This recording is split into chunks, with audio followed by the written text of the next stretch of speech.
How we doing, everybody? We back at you with another video. We're on the chapter of the Law of the Inner Circle by John C. Maxwell. I just wanted to take mention, I was reading through the chapter today, and um, John C. Maxwell. I definitely recommend, this particular book, 21 Irrefutable Laws of Leadership, because he, wrote the book pretty well. It's a very easy read. He's very straight and to the point, easy to understand, well organized. So I definitely recommend, purchasing the book, or, you know, uh, borrowing it from your library.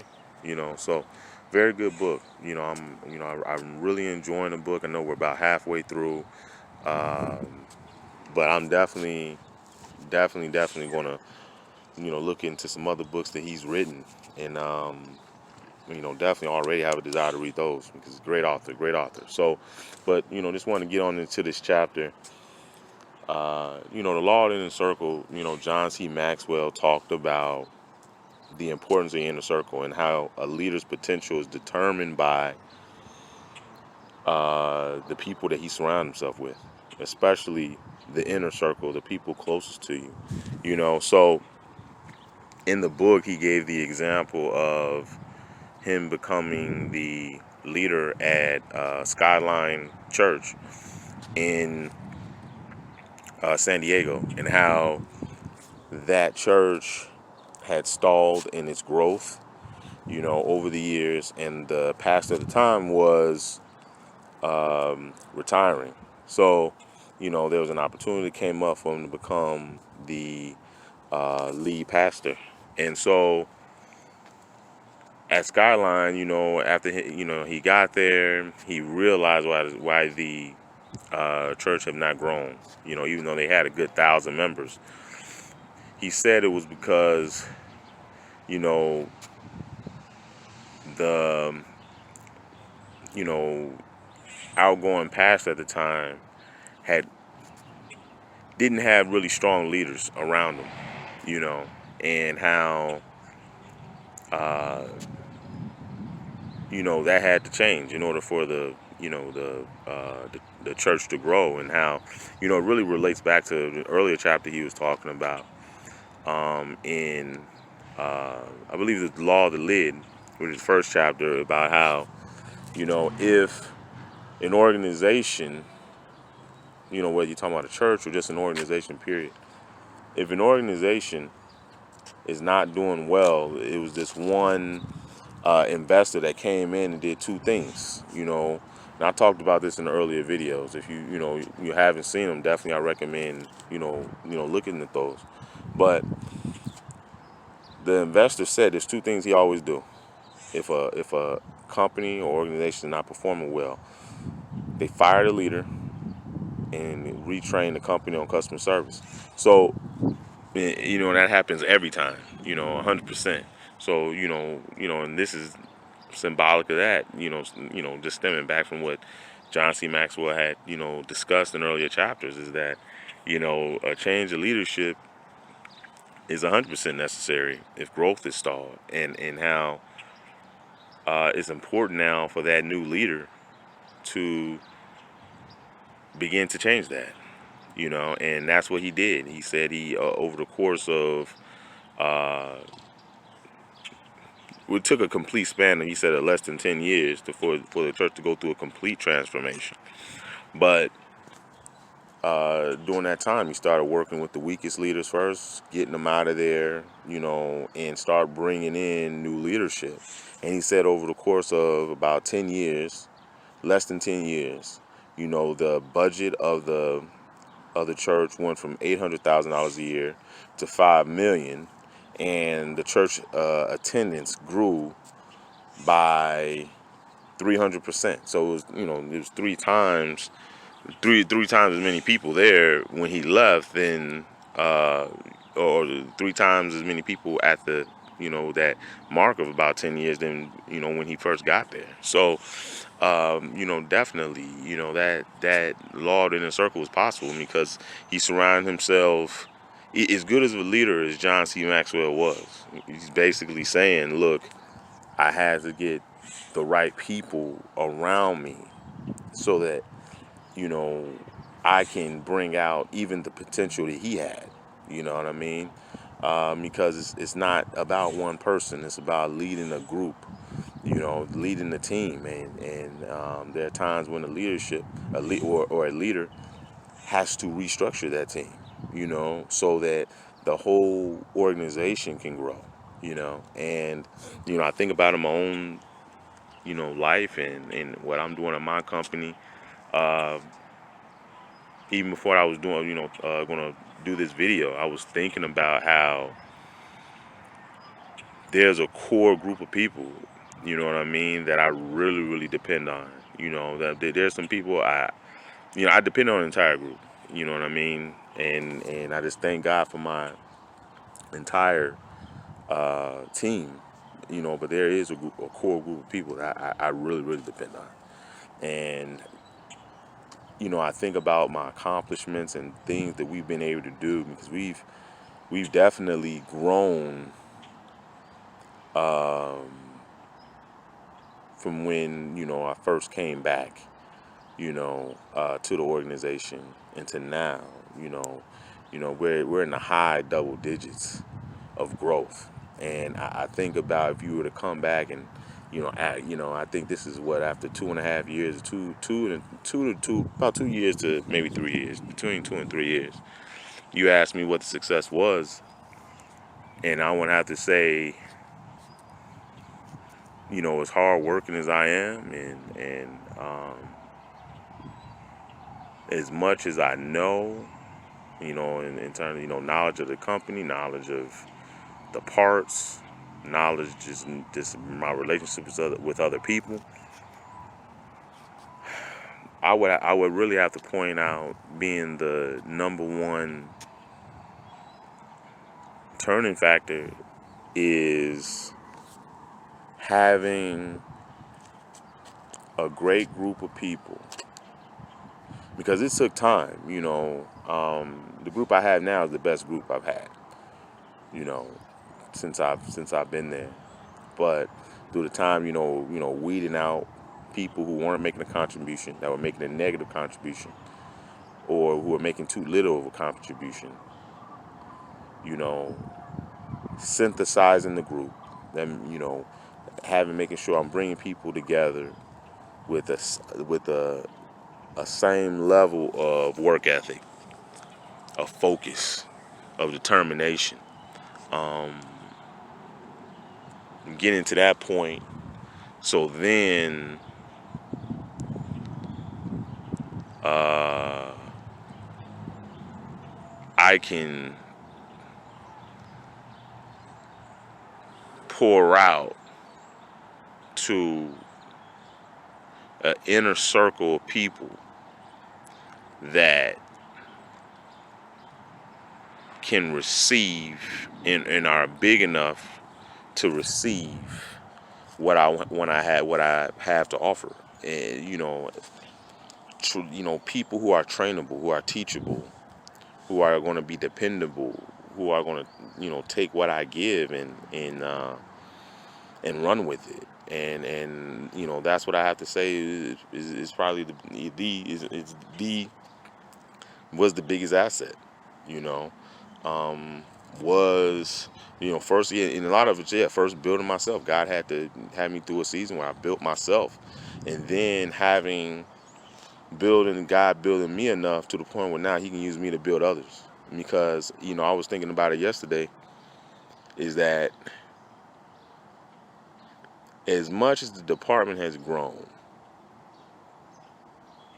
what the thing that really stands out to me is growing even more so than the department are the people. I'm thinking about even the team lead I have right now. You know, that man has grown. You know what I mean, by leaps and bounds, and it's amazing to see. You know, yes, I'm building a department, building sales, but the most important, I think, I've been able to build are people. You know, if anything, I would say the people have been more built up in the last few years, couple years, than the department. Which, when I'm thinking about it, I want to make sure I say this in the right way. The department is only a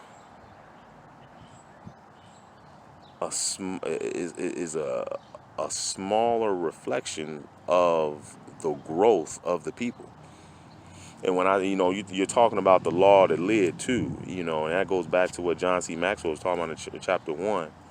If your leadership is at a 9, then I would believe he was saying something like, you only can expect to surround yourself and build people up to about a 7. You know what I'm saying? So, you know, don't think of it as you're just duplicating yourself onto everybody. But they're going to be a smaller reflection of who you are. You know what I mean?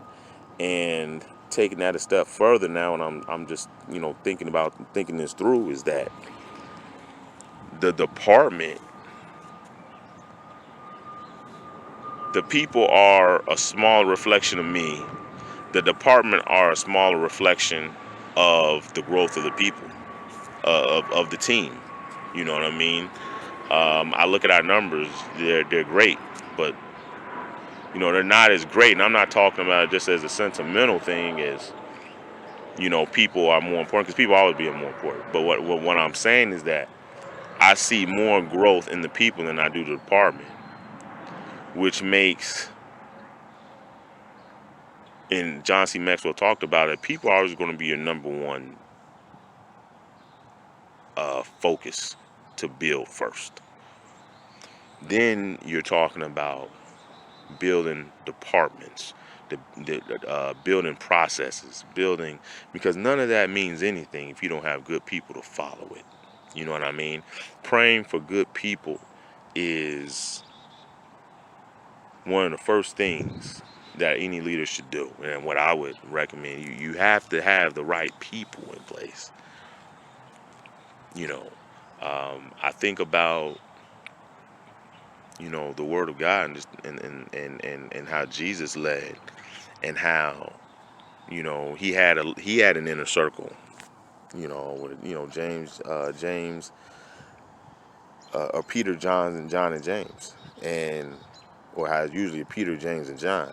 You know, and how, like I talked about it in the previous video. They saw the transfiguration of Jesus when the other 9 disciples didn't. So, you know, when I think about your inner circle, these are people who, like Peter, that he was able to answer who Jesus was. The Bible talks about how Jesus asked everyone, "Who do you think I am?" Peter was able to step up and say, "Yes, you are the Son of the living God." And that is one thing that I see is, people in your inner circle, those are the people that are going to know you the most. Okay. He didn't talk about, he talked about the inner circle and the potential of the inner circle. John C. Maxwell didn't really talk about selecting your inner circle. But these are people who I would say, based upon what I know, they're the biggest reflections of you. They have the larger reflections. See, everybody's going to have a reflection, right? Not everybody's going to have the same level of reflection. And when I think of Peter, that really stands out. And I even think about James and John. All 3 of them were fishermen. All 3 of them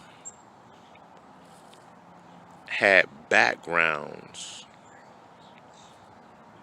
that reflected what Jesus wanted to do, which was to make them fishers of men. And what he said, you are fishermen, but I don't make you fishers of men. So they had a background already of doing something that Jesus could steer into the kingdom. And I think about the core group that I have at work. They already have backgrounds that can be molded, and I see the potential. And it's amazing how God will open your eyes to the people who have potential. And I noticed that instinctively I start talking to other people, certain people, about, challenging them in certain areas. And now that and at the time, see, I didn't even know that the guy that I was talking to, and as the team lead now, I didn't know he was going to be a team lead. I didn't know. But God had me spend time on people, and sometimes by the time you look up, you already spent 10 minutes talking to somebody, and you're like, why am I talking to this person? And that goes back to the law of intuition. By intuition, I know I'm supposed to be talking to you, whether I know why or not, but that's just how things are flowing. You know what I mean? I'm spending more time with you, you know, answering your concerns. And it's amazing how really life is just all one big flow. And in the meantime, you just have to let that flow take you like a current, like, rowing a boat. You have to let that, you have to let that current take you wherever it's taking you. You have to do that. So, definitely, uh, just, you got to keep in mind is any, success you're going to have as a leader is going to be dependent on how many, and that's how I take this whole chapter, law of the inner circle. The success that you have as a leader is going to be dependent on how many people can reflect what's inside you. And that's why it's so important for the leader to grow as a leader, and to continue to push and grow himself. Because I know it's like I said in previous videos, as I grow and I push harder, my team automatically. And that goes back to the law of connectivity. See, all the chapters really are connecting in the John C. Maxwell book. When you're connected and you have that connection, okay, everything, making that connection is one of the first chapters, one of the first things to do. Because once you get somebody connected to you, where you go, they go. That means where you start growing, they grow. And a leader will begin to understand that he has responsibility to grow, even if it's just for the sake to grow others around, because they may not grow on his own. So, now I want to get too off topic, but as we're going deeper into the chapters, the more everything is beginning to come together as one. And John C. Maxwell just is really bringing piece by piece. I love how he explicitly just cuts everything up. And like I said, I definitely recommend, reading the book, 21 Irrefutable Laws of Leadership. But the law of the inner circle is so powerful. It's so important for a leader to surround himself with great people, a core group. I'm saying you can have a huge team, big, a lot of people around you, but you need that core group, that you can talk to, and that you can challenge, and that you can feed off of for you to keep going, because at the end of the day, it's going to be that inner circle that's going to really help push that vision forward. God is really going to really use your inner circle to help push that vision forward. You can't push it by yourself, So, that's the law of the inner circle. The next chapter is, if I'm not mistaken, it is the, no, I was just reading it. I was just looking into it because it was actually pretty interesting. But it's a great chapter. And I'll be back with that on the next video. All right.